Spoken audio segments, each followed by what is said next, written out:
Hey everybody, this is Felicia with The Book is Done for another episode of The Book is Done. What's next? I wanted to come on to share this goodness that I read. Read it a few weeks ago, but I'm trying to get everything together since it is the holiday season. So hopefully, hopefully you will like it. This book, I am a fan of this author. I am a forever fan. Excuse me. I am a forever fan of this author. Just Richard Paul Evans. That is a name. I'm determined to read all of his books. Um, I lost track of how many books he has, but like all of the holiday books, I have almost all of them. But this is the newest one, The Christmas Stranger. Love, love, love this book. I have been waiting for years since he announced that he was going to release a book. I'm waiting for the next announcement. I know this just came out in November of this year. I need another book. Like, I really and truly hope that he is working on another book and that he's going to announce it soon. But in all things, again, if you see me looking down, I'm looking at my notes, excuse me, so that I don't forget anything. I try to come to you as quick as I have read it, trying to let it soak in for a little bit and just trying to take in all of the feels of the book. But The Christmas Stranger by Richard Paul Evans, it has 259 pages in it. Just greatness, absolute greatness. But excuse me, to lay the foundation, there are a few triggers. In his books is not that many triggers, but for some, a trigger doesn't have to be huge, it doesn't have to be small, it could just be something that one comes across and just may rub them the wrong way. And so one or two of the few triggers actually is alcoholism. Someone had been killed by a drunk driver. So that could be one. Alcoholism is another one. Bullying is another one. And so, just keep in mind, if you are sensitive to those things, please keep that in mind as you are reading the book. It's not heavy in the book, but it does make mention of it. So I did want to make mention of it being a possible trigger for someone. So the book starts out basically stating a quote. This man had a tattoo on him, I believe, that says post tenebris lux. And it's post TENEBRAS lux or lux. LUX. And it means after darkness, comma, light. So after darkness, light. And the book starts out with this gentleman named Huber. Um, he was hiking in the mountains. He made a decision to walk this distance and just hike. And he was in the Appalachian Mountains and he had come across this older man who had, I don't want to say it was an angel, but at the same point in time, like this man had no equipment with him. And as quick as he appeared, he disappeared. And Huber couldn't find him. And so the older gentleman had spoken this quote to him with the post tenebris lux, and basically said, don't give up hope. Like you still have life in you. You still have life ahead of you. And so it talks about how Huber had been given this story, from a friend of a friend whose name was Paul Wanless, Wanless. And he was basically saying that, I'll let you decide what your belief is when you finish reading the story, but I believe that this story is true as it pertains to what one believes.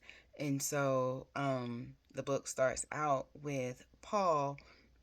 He's on the way to the church. He had just gotten off from work, from one of the businesses that he ran. He's a computer programmer and or a computer salesman and a repair tech. He's just really, really savvy with computers. And he had just gotten off work. This is Christmas Eve on 2014. December 24th in 2014, and he meets his wife Rachel at the church where their son Jackson is playing Balthazar, um, one of the wise men in the story of Jesus's birth. And so they're at the church, and they drove in two separate cars, and um, Rachel and Jackson, the wife and the son, they were on the way home from the church when the play was over, and they were struck and killed by a drunk driver. And so right there, and this is in the beginning of the book, so that right there could serve as a possible trigger, but they were killed in a car accident. And so fast forward, and this is like literally chapter 2. 3 years later, this journey starts on November 24th, 2017. It is Paul and his dog Barkley, and Barkley is like his best friend. And so it's just them in the house, and Paul is, it's 3 years later, it's getting close to the holidays, and he is preparing to end his life. Just because he's just like, it's been 3 years. I miss my wife. I miss my son. Life is not worth living anymore. Just feeling really hopeless. And so his plan is to overdose on insulin. And so insulin and I think some pills. But in all things, he's saying goodbye to Barkley. And he's sitting in a recliner. I have no idea how that front door was open slightly. It's wintertime. They're in Utah. They are in Draper, Utah, which is not too far from Salt Lake City. And so it's November. It's snow outside, like it's freezing outside, but the door is open. And so as he is getting ready to administer some of the insulin, there's a knock on the door by this man named Gabriel, who says that he has an order of Paul, who supposedly repaired his computer. And Paul's like, okay, well, I'm kind of busy here. Do you mind coming back? And Gabriel's like, it won't take long. I'm just trying to pick up my order. And so Paul gets up, he goes to look, and he's like, I'm sorry, I can't find it. And Gabriel, taking in the surroundings, was just like, you may not want to do that.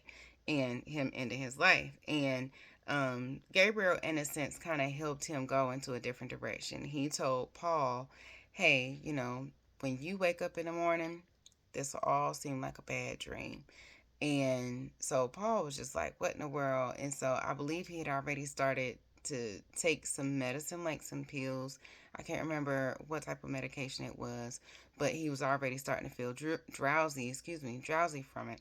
And so he goes to lay down. Gabriel makes sure that he's good, and he goes to lay down. Next day, Paul wakes up, and he's just like, why am I alive? And Barkley is just on him, like, okay, hey, you all right? You okay? Paul has no idea. It's like, in a sense, he has a hangover. In a sense, he can't really remember what happened last night. He knew that he was supposed to, in a sense, take his life, but he doesn't remember the details. He doesn't remember talking to Gabriel. He doesn't remember anything. And so he gets himself together, and, he ends up, a few days later, Paul goes to this restaurant for lunch called the Burger Bistro. And he goes in there, and Gabriel appears out of the blue, walks into the restaurant. He comes in, sits down with Paul, and Gabriel is like, you look familiar. And Gabriel was like, yeah, I told you that you would see me again. And so they're talking, and Paul is just still dealing with hopeless. He was like, there is no kindness. Like, the world can be so cold. He's just depressed in a sense. And Gabriel's like, I'm going to test your belief on how the world is and how some people can be. And Gabriel and Paul had witnessed, or really Paul, because Gabriel knew what was going to happen. And so Paul had witnessed this interaction where he saw this homeless man, or this man who was on hard times. The book says that he was homeless, and he's going through the trash. He takes a cup out of the trash, And the waitress sees him, and she took the cup and gave him a new cup. And the man was just like, ma'am, I don't have any money to pay you for this cup. She was like, I'm not going to let you drink out of that cup. You don't know what's in that cup. It was dirty. It's just a cup. It's something so you can get something to drink. And then she was like, would you like something to eat? He was like, ma'am, I don't have any money. She was like, do you want something to drink? And so, or do you want something to eat? And so he was like, well, thank you, ma'am. Just very humble, very kind. And so she orders him something to eat. She was like, we get a free meal on every shift. You could just have my meal, it's no problem. And then she was like, I can box up for you something else to eat. And then a man came and was like, here, you can have my jacket. And he was like, what are you going to wear? He was like, I have so many other jackets at home. It's cold outside. And then it was just like the ball just kept going of kindness. Just right then and there, my eyes were sweating because kindness just pulls at my heartstrings. And so Paul witnessed that, and Gabriel was like, it's so much more to come. So some quotes that came from around that time frame: kindness is contagious. And then Gabriel told Paul, he says, sometimes someone just needs to be brave enough, loving enough to start the ball rolling, and someone being kind. And so, you know, Paul had his wheels turning like, okay, we'll see what Gabriel's talking about. I don't know what he's talking about, but okay. So Paul didn't like the holidays naturally because of what happened with his wife and his son. And so he goes to the pharmacy to pick up his medication. I think it's like Ozempic or something. But he goes, it legit says like the insulin per se and some other medication. But he goes to the pharmacy. He meets this pharmacist named Colette. And as he's waiting, um, there's this man who comes in and tries to rob them of fentanyl and some other stuff. And she was like, he was like, give me all the cash. She was like, I can't open this. I can't give you what you need. And her daughter was there because it was, I think, some kind of teacher work day or something. So her daughter was there. Her daughter's name is Nora. And so the man, the robber, points the gun at Nora. And Colette is like, I'll do whatever, just, I seriously, I can give you what's in my purse. I have a couple of $100 to give you my credit cards. And Paul stands in between the gentleman and Colette, and he stands in between the girl and Colette, and he told him, he was like, he's telling the robber, get what you need. Like, she's willing to give you the money. She can't give you what you're asking for. Just take it and go. Just take it and go. And the man was like, are you willing to die for this? And Paul was just like, you got what you need. Why make a big fuss? Just go. Get your stuff and go. And so he goes, and in a sense, like, they treat him, and when I say they, people that were in the pharmacy and, just surrounding folks, they treat Paul like a hero. And so, uh, in a sense, we're moving forward from there. Gabriel comes again, and, well, no, Gabriel doesn't come again, but Gabriel told him that there were a series of events as to where his life is getting ready to change. And so Paul said that he doesn't believe in angels, but Gabriel is forcing his hand with everything. And so as Paul is driving, he comes across the scene where it's like these kids are crowded around something. He sees blood. He stops it. This 9-year-old boy named Ron is being bullied, and he's being beat up. And so his glasses are broken and things of that nature. His mother is an alcoholic. He's an only child. And so Ron offers to take him home, and Paul offers to take Ron home. And Ron's embarrassed. He's just like, oh, I'm fine. It's okay. Don't worry about it. It happens all the time. And Paul was like, you should not be used to that. And so just continues on from that. And it gave backstory about Paul and how he was put in foster care. His parents were addicted to drugs. And so they removed him, and he went from house to house until he came across this really nice family. I think it's the Minnows. I forgot their name, but they were really, really kind to him. And so, in all things, this book is about kindness. And, you know, him and Colette. Colette is a widow. Her husband, I forgot his name. I want to say it was Greg.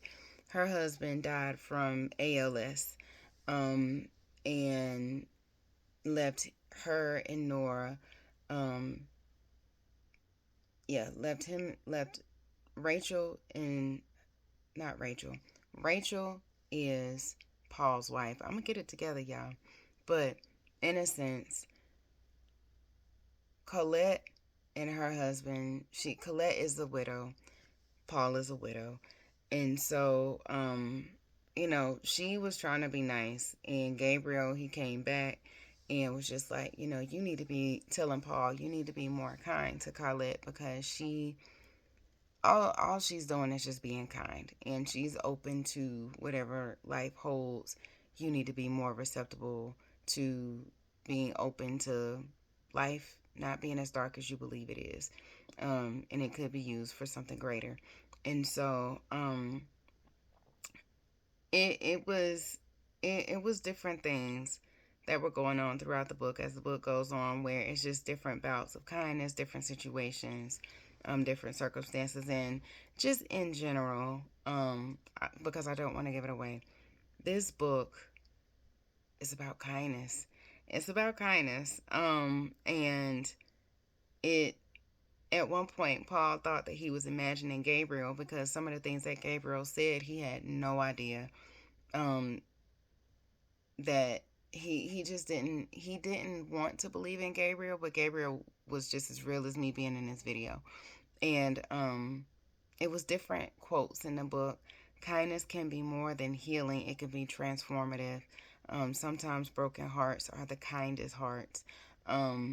This book in general made my eyes sweat on so many different occasions. I am huge on kindness. Like, you can't go wrong with kindness. You just can't. And just Richard Paul Evans, he hits it on the head with kindness, and um just some of the takeaways that I have put. It's okay to acknowledge what you've lived through, as we all should. However, don't allow what you've lived through to stop you from living. Don't allow it to stop you from moving forward, to stop you from being open to change, and to stop you from being kind. Being kind is like a revolving door, like a cycle. It literally keeps giving and giving and giving, and it's of no cost to you or anyone. Kindness is free. For those who have seen my videos, and for those who haven't, you will see. I am all about kindness. I'm all about you smiling at people, smiling to yourself, treating yourself kind on purpose. Um, if you have not read any of Richard Paul Evans' books, they are almost all feel good books. Like, they all have such a good message in all of them. Oh my gosh, he has different series books, and he writes some young adult books as well. But what I'm accustomed to reading are, and it's like a lot of his books are geared around the holidays, um, around Christmas time. The Noel series, I think there's actually a movie that was based on his book called The Noel Diary. Oh my gosh, I cried in that book. It's just so much that he has written, and so many feel good things, so many good takeaways from it. If you have not read any of Richard Paul Evans' books, let this be the first. You will not regret it. You absolutely, absolutely will not regret it. There are some older videos that I have spoken about Richard Paul Evans. Just check them out. Just check them out and see. I am indeed a mood reader, but I'll read Richard Paul Evans books at any given time of the year. It doesn't have to be the holidays. If I need like a palate cleanser, from all of the thrillers that I read and things of that nature, or I just need like a feel good book, Richard Paul Evans is my go-to. So, yeah, just check it out. You will not regret reading this book or any of his other books. If you have read his book, or any of his books, let me know what you've read. Give me your feedback on it, what you like, and what you took away from it. But until the next read, keep smiling and go and choose a book from your to be read pile. I know you got a pile. I know you see this bookcase over here full of books that I have not read. I got 4 bookcases over there, 98% full of books that I have not read. Go pick you out a book from your to be read pile. I know you got it. It's okay. It's no shame. I'm not judging you. But until the next time, keep smiling. Keep smiling on purpose. Have a good day on purpose. Be kind to yourself. Give yourself grace. And continue to spread the kindness. It's free. You'll be surprised at how it makes you feel when you do it. You never know. But until the next time, this is Felicia with The Book Is Done, What's Next podcast, and I'm out. Bye, y'all.